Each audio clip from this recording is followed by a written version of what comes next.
One waitress, one arrogant millionaire, and a grand piano. What started as a cruel attempt to humiliate her turned into a moment that silenced the room and shattered egos. You won't believe how she turned the tables, with nothing but her talent. It was a warm Friday evening, and the hum of conversations filled the air at La Fontaine, an upscale restaurant tucked into the heart of Raleigh, North Carolina. The clinking of glasses, soft footsteps of servers, and the faint strains of jazz from a corner piano created an ambiance of refined indulgence. Deborah, a 25-year-old waitress with a quiet demeanor and an unmistakable spark in her eyes, moved swiftly between tables, balancing plates and smiles to most patrons. She was just another face in uniform, but inside she carried dreams bigger than the luxurious dining room around her. Deborah's passion wasn't serving tables, it was music. Ever since she was a child, the piano had been her refuge, a place where she could express every joy, every sorrow, and every unspoken thought. But dreams don't pay the bills. Working long shifts at La Fontaine was a necessity, a stepping stone toward the music academy she longed to attend. Few knew about her talent except for the restaurant staff, who occasionally caught her stealing moments at the old upright piano in the back room. During break that night, as the evening rush began to settle, the door swung open, and in walked Leonard Grayson, instantly recognizable. The wealthy entrepreneur made an entrance like he owned the room. Burr, flanked by a few equally polished companions. Leonard exuded an air of superiority, known for his sharp tongue and penchant for spectacle. His presence made even the most seasoned staff stand straighter. Deborah's colleagues exchanged knowing glances. Leonard was not an easy guest. He was the kind who thrived on pushing people's buttons for Deborah, though he was just another table to manage in a long night's work. But this wasn't going to be a normal evening. As Leonard scanned the room, his gaze landed on Deborah. Something about her seemed to catch his attention. A momentary pause, then a smirk. Deborah felt the weight of his stare, but brushed it off, focusing instead on refilling water glasses and clearing plates. But Leonard wasn't done with her. He'd already decided she was going to be his entertainment for the night.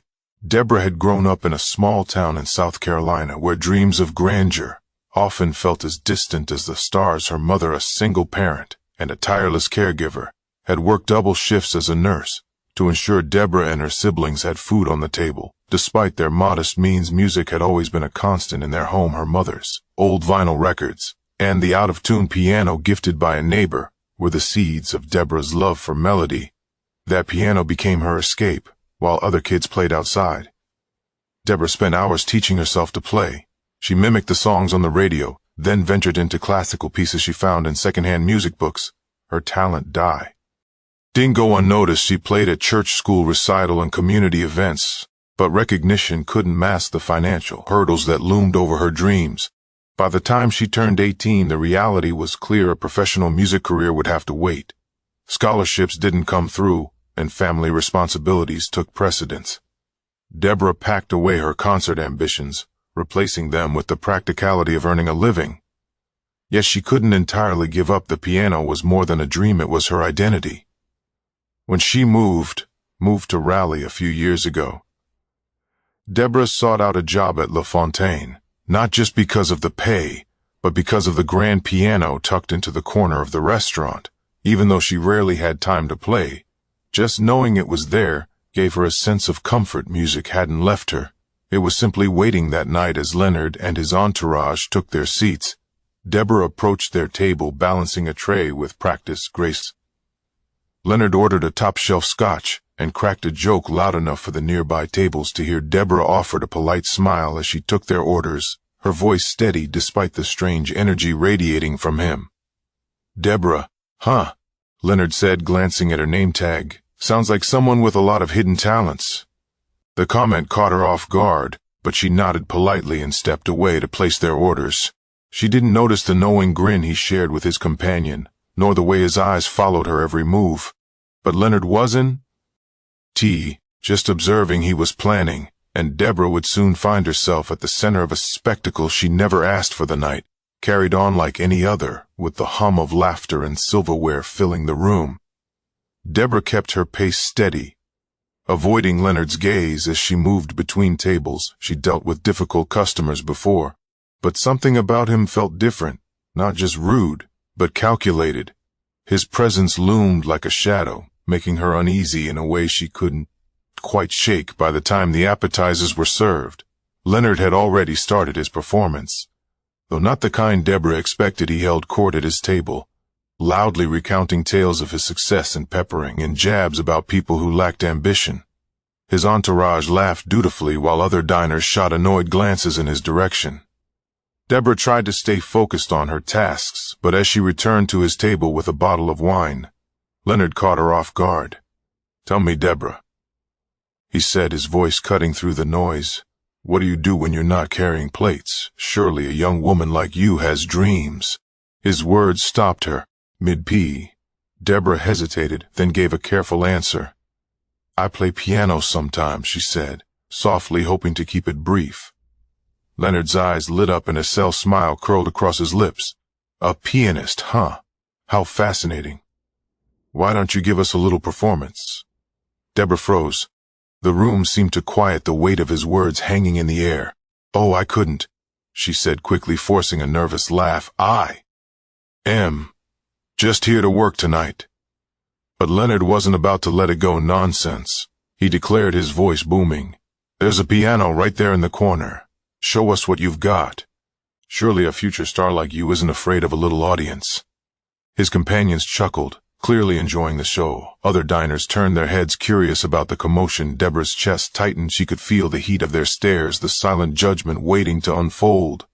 She wanted to say no, to walk away, but Leonard's challenge hung in the air, carrying her to rise to it or crumble under its weight. "I really shouldn't," Deborah stammered, glancing around for support, but even her colleagues seemed hesitant to intervene. Leonard leaned back in his chair, sipping his scotch with a smirk. "Ah, I see," he said mockingly. "All talk, no talent, that's disappointing." The words hit like a slap. Deborah's hands clenched at her side. She wasn't one to seek confrontation, but the way he dismissed her like she was a joke, a nobody, cut deeper than she expected. Her mother's voice echoed in her mind. "Never let anyone make you small, Deborah. You're bigger than they'll ever know."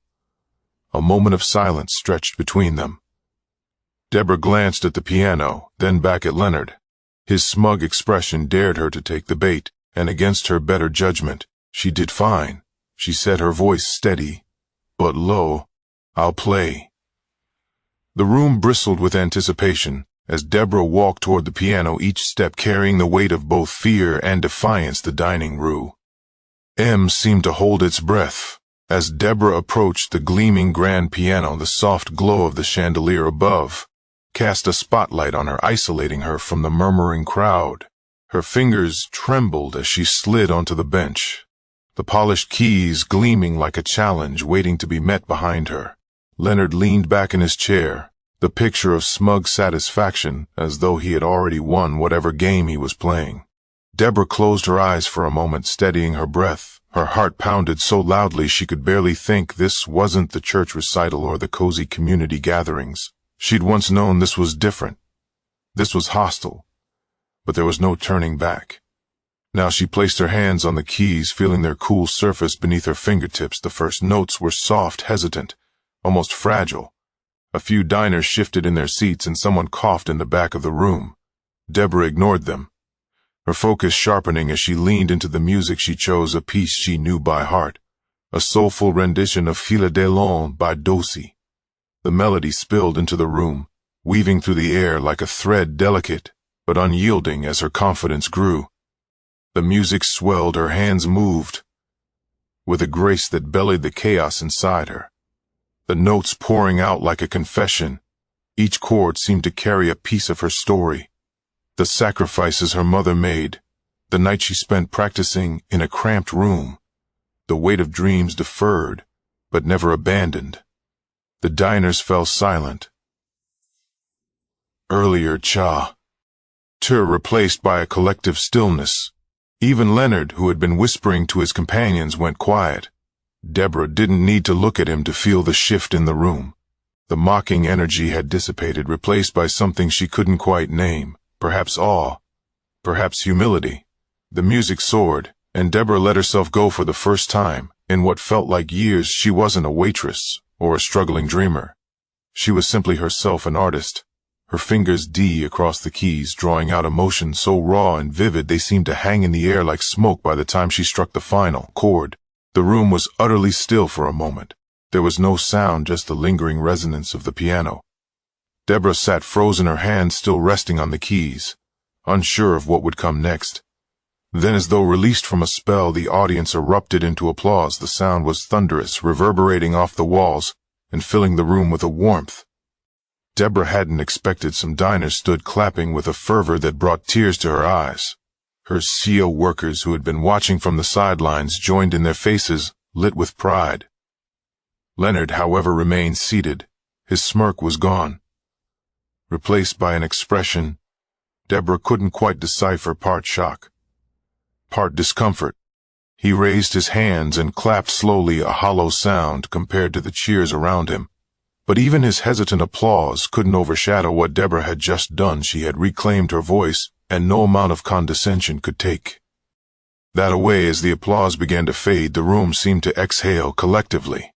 Deborah slowly stood, her knees still trembling, but her back straight. She glanced around, and for the first time that evening she truly saw the people watching her, not as spectators but as witnesses. Their expressions carried something new: admiration, respect, and even a hint of awe. She didn't look at Leonard right away. Instead, she gave a small, polite nod to the diners who had clapped the loudest, her lips curving into a faint smile. It wasn't pride she felt, but relief that she hadn't let fear silence her. But then, as though magnetized, her gaze shifted to Leonard. He was still seated, his hands clasped in front of him on the table. The confident smirk he'd worn so brazenly earlier was nowhere to be seen. Instead, his face was a mask of forced neutrality, as though he couldn't decide whether to admit his misstep or double down on his arrogance. Well, Leonard finally said, his voice louder than it needed to be, breaking the fragile silence that had settled over the room. That was unexpected. He chuckled lightly, though it lacked its usual bravado. "I suppose talent really does come from the most surprising places." The comment landed like a dull thud. His companions exchanged awkward glances, unsure whether to laugh or stay silent. Deborah tilted her head slightly, studying him. His words were meant to be an olive branch, but they were hollow, weighed down by his inability to truly own the moment. "Thank you," Deborah said, her tea one steady and deliberate. There was no warmth in her voice, but no hostility either. She wasn't about to let him pull her back into the smallness he tried to impose. Her performance had spoken louder than any rebuttal she could offer. Leonard cleared his throat, clearly uncomfortable under the weight of the room's collective gaze. He gestured toward the waiter for another drink, a flimsy attempt to regain his composure. "You've got quite a gift," he added, almost begrudgingly. Deborah nodded, once her gaze unwavering. "Everyone has a gift," she said, the weight of her words deliberate. "It's how you choose to use it that matters." The room seemed to hold its breath again, the subtle sting of her response rippling through the air. It wasn't loud, it wasn't aggressive, but it was enough. Leonard shifted in his seat, his usual air of dominance slipping further with each passing second. The diners began to turn their attention back to their meals, though the energy in the room had shifted entirely. Where there had once been the quiet hum of privilege and pretense, there was now something richer, a shared understanding, perhaps even respect for the waitress who had reminded everyone of the power of authenticity. But Leonard wasn't just humiliated, he was exposed, and no amount of charm could shield him from the truth. Everyone in the room now saw Deborah stepped away from the piano, the weight of the moment settling in her chest. Her colleagues greeted her with quiet smiles and subtle nods of encouragement as she returned to her station. She still had a job to finish, but something about her posture had changed. Her head was held a little higher, her movements more deliberate. Leonard's table had quieted. His entourage, who had laughed so freely at her expense earlier, now avoided eye contact. Their conversations subdued. The bravado that once filled their corner of the restaurant had evaporated, leaving only an awkward silence in its place. The night continued, but Deborah felt lighter each step she took through the dining room, felt more purposeful, her confidence blooming in a way she hadn't expected as she refilled glasses and cleared plates. Patrons stopped her to offer kind words. "You're incredible," one older woman said softly as Deborah sat down a coffee cup. "I don't think I've ever heard anything so moving. Keep going." Another man added, "You've got something special, don't let anyone tell you otherwise."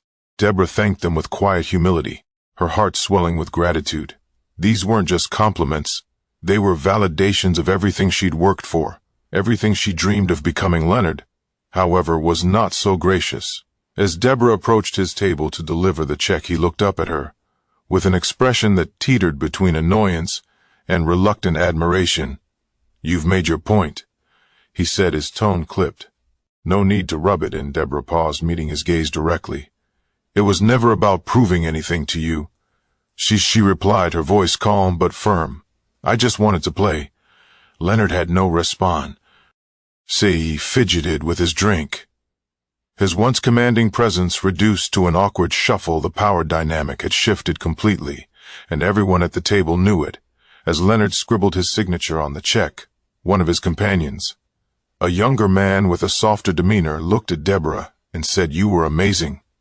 Truly, the sincerity in his voice caught her off guard, and for a moment she saw a flicker of humanity in a group she had written off as shallow. "Thank you," she replied, offering a small smile before walking away. The night ended with Leonard and his group leaving quietly, their usual grand exit replaced by a hasty retreat. Deborah watched them go, feeling neither triumph nor bitterness. She wasn't thinking about Leonard anymore. Her mind was already on the next step. The tips from that night were unusually generous, enough to cover her rent and leave a little extra for piano lessons she'd been postponing. As she locked up and walked home, the crisp air filling her lungs, Deborah felt something she hadn't felt in years: certainty. She wasn't just a waitress, and she wasn't just a dreamer. She was an artist in nothing. Not mocking words, not financial struggles, not fear could take that away from her. But as she walked, her thoughts weren't on the night's conflict. They were on the future, where her dreams finally felt closer than ever. Deborah sat on the worn bench in her small apartment, her fingers gliding over the keys of her old upright piano. The sound wasn't as crisp or rich as the grand piano at La Fontaine, but it didn't matter. The music came from her heart, just as it always had that night. Something shifted within her, not just a moment of triumph, but a realization that her talent wasn't something she needed to hide or justify. It was hers, and it was enough. In the days that followed, the events at the restaurant became something of a local story. Patrons who had witnessed her performance shared the tale, and word began to spread. A few days later, Deborah received a call from a man who had been dining that night, a music producer visiting from Nashville. He wasn't offering fame or fortune, but a chance to record a demo, a step towards something she had only dared to dream of. Deborah agreed, not because she believed it would change her life overnight, but because it felt like a door-opening one she wasn't afraid to walk through for years. She had let fear and doubt whisper lies into her mind, telling her she wasn't enough, that her dreams were too big. But now she saw the truth. Resilience and authenticity were her greatest strengths. The incident with Leonard Grayson wasn't just a humiliating spectacle turned victory. It was a reminder of the power of integrity. Leonard, for all his wealth and bravado, had nothing that could diminish her. He represented every voice of doubt she had ever faced, and she silenced him with nothing but the purity of her craft. To anyone watching her story, Deborah's message was clear. Never let someone else define your worth. The world is full of Leonard Grayson, people who project their insecurities onto others to feel powerful, but true power comes from staying rooted in who you are and letting your passions speak louder than their ridicule. As she closed the piano lid and rested her hands on the faded wood, Deborah smiled. Her journey was far from over, but for the first time, it felt like it had truly begun. What about you?